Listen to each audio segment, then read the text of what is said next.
প্রিয় শিক্ষার্থী, আশা করি সকলে ভালো আছো। সবাইকে অনলাইন ক্লাসে স্বাগত জানাচ্ছি।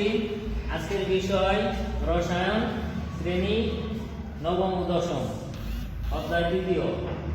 গত ক্লাসে তোমাদের বলেছিলাম ইলেকট্রন বিন্যাস নিয়ে আলোচনা করব এবং ইলেকট্রন বিন্যাসের নিয়ম এবং শক্তি স্তর এবং অরবিট, এই নিয়ে আমাদের আজকের বিস্তারিত আলোচনা। অরবিট কি? অরবিট পরমাণুতে ইলেকট্রন নিউক্লিয়াসকে কেন্দ্র করে যে কক্ষপথে আবর্তন করে তাদেরকে অরবিট বলে। প্রিয় শিক্ষার্থী, দেখো এই নিউক্লিয়াসকে কেন্দ্র করে ইলেকট্রন অর্থাৎ কেন্দ্র করে যে সকল পথে ঘুরে অর্থাৎ কক্ষপথে আবর্তন করে তাদেরকে অরবিট বলে। এরপর আসতেছে ইলেকট্রন বিন্যাস, অর্থাৎ ইলেকট্রনগুলো এই নির্দিষ্ট কক্ষপথে নিউক্লিয়াসের চারদিকে ঘুরতেছে। এটা কিভাবে ঘুরতেছে এবং এর কক্ষপথ কত, এই নিয়ে যে আলোচনা, সেটাকে আমরা কি বলবো? ইলেকট্রন বিন্যাস।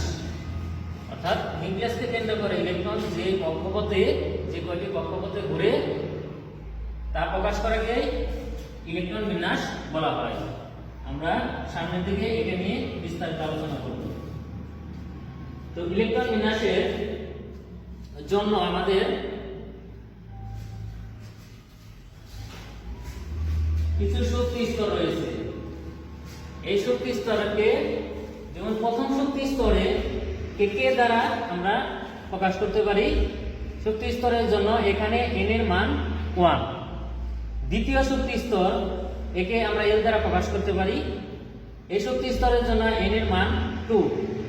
তৃতীয় বা m শক্তি স্তরের জন্য n এর মান 3। চতুর্থ বা m শক্তি স্তরের জন্য n এর মান 4। অর্থাৎ n হচ্ছে এখানে অসংখ্য মান, অর্থাৎ n সমান 1 2 3 4 এরকম আরো আসতে পারে কক্ষপথ অনুযায়ী।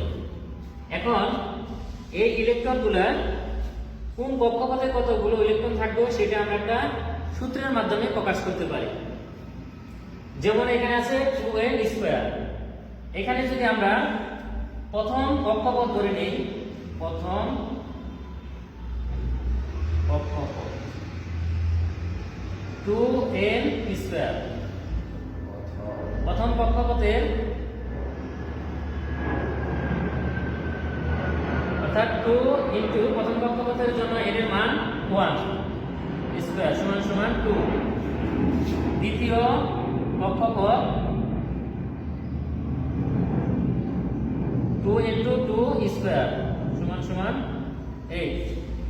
তৃতীয় কক্ষপথ 2n² 2 ইনটু 3 স্কয়ার। এইরকম আমরা সবগুলো কক্ষপথ এভাবে হিসাব করলে আমরা পেয়ে যাব। অর্থাৎ ইলেকট্রনগুলো কোন কক্ষপথে কতগুলো ইলেকট্রন আছে সেগুলো আমরা পেয়ে যাব। তাহলে এখানে আমরা দেখতে পেলাম প্রথম কক্ষপথে 2টা আছে, দ্বিতীয় কক্ষপথে 8টা, তৃতীয় কক্ষপথে 18টা। এরকম কক্ষপথগুলো আমাদের এখানে চলে আসবে কোন কক্ষপথে কতগুলো ইলেকট্রন থাকে। এখন দেখো এই যে ইলেকট্রনগুলো বিন্যাসের নিয়ম, এই ইলেকট্রনগুলো কিভাবে থাকবে, কিভাবে বিন্যস্ত হবে সেই নিয়ে আমরা এখন জানব। যেমন অরবিটালের কোনটির শক্তি কম, কোনটির শক্তি বেশি, কোনটির শক্তি কম কোনটির বেশি, তা n + l এই সূত্রের উপর নির্ভর করে। প্রিয় শিক্ষার্থী, খেয়াল করো, অরবিটালের কোনটির শক্তি স্তর কম কোনটির বেশি তা আমরা n + l এর মানের উপর নির্ভর করে। যেমন s অরবিটালের জন্য l এর মান 0, s অরবিটালের জন্য l এর মান 0, p অরবিটালের জন্য l এর মান 1, d অরবিটালের জন্য l এর মান 2, f অরবিটালের জন্য l এর মান 3। প্রিয় শিক্ষার্থী, এখানে দেখো এখন 3d অরবিটালের জন্য n সমান 3। অর্থাৎ এই যেখানে আমরা দেখিয়েছিলাম যে তৃতীয় শক্তি স্তর n এর মান 3 আর হচ্ছে l এর মান হচ্ছে কত? 2। l এর মান 2। তারপরে এখানে আমরা সূত্র প্রয়োগ করি, n এর মান হচ্ছে 3 আর হচ্ছে l এর মান হচ্ছে 2 সমান সমান 5। তারপরে দেখো 4s অরবিটালের জন্য n এর মান হচ্ছে 4, n এর মান 4, l এর মান 0, তখন n প্লাস l সমান সমান 3 প্লাস এখানে 4 সমান সমান 4 প্লাস 0 সমান সমান 4।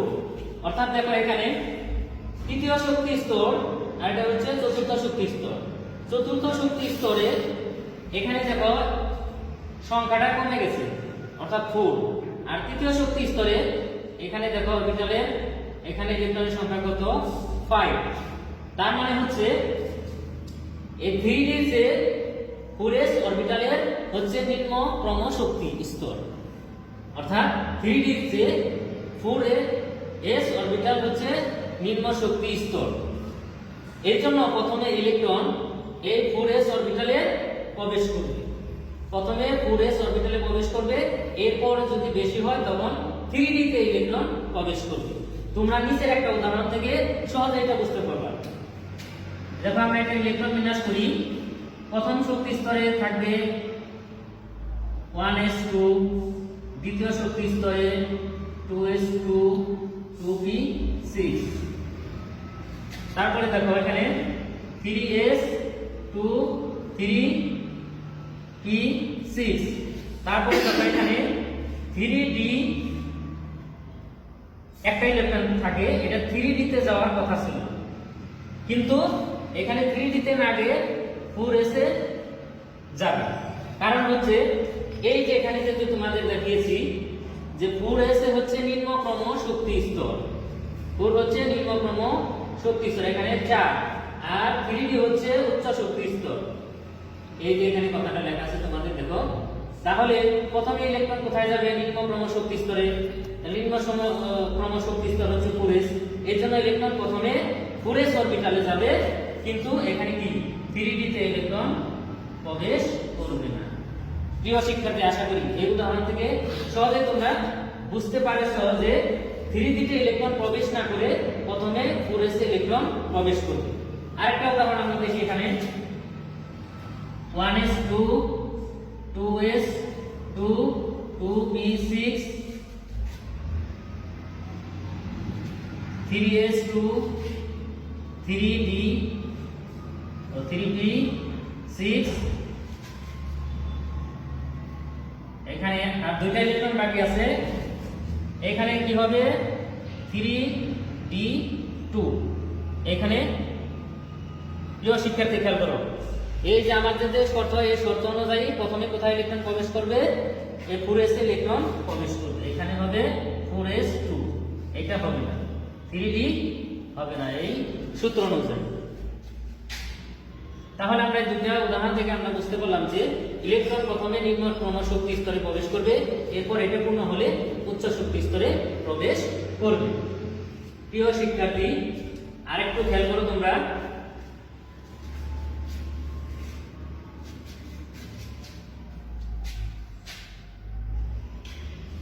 খেয়াল করো, যেমন এখানে আমি লিখেছি s, s এর সর্বোচ্চ শক্তি 1 থেকে 2, তারপরে p 1 থেকে 6, d 1 থেকে 10,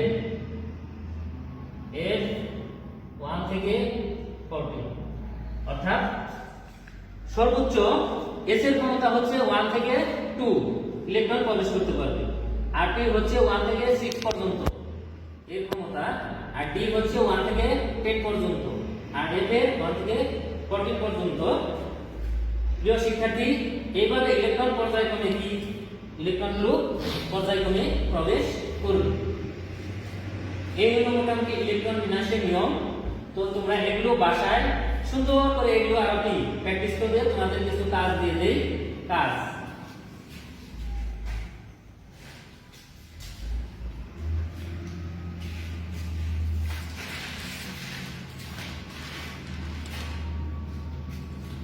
যেমন এখানে আছে কপার, তারপরে আছে হলো জিঙ্ক, কপারের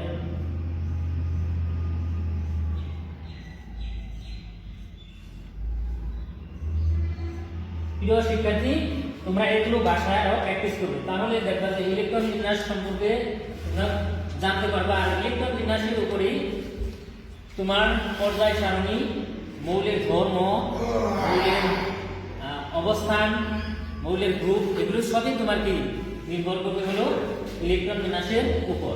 কাজে ইলেকট্রন বিন্যাস আমাদের জন্য অত্যন্ত গুরুত্বপূর্ণ। প্রিয় শিক্ষার্থী, আশা করি এগুলো বাসায় প্র্যাকটিস করবে, আর এই কাজগুলো করবে স্কুল খোলা হলে, তখন আমাদেরকে এইগুলো দেখাবে। সবাই ভালো থেকো, এবং তোমরা ঘরের বাহিরে যাওয়ার পূর্বে সবাই মাস্ক পরবে। এই বলে সকলকে বিদায় জানিয়ে শেষ করছি। আল্লাহ হাফেজ।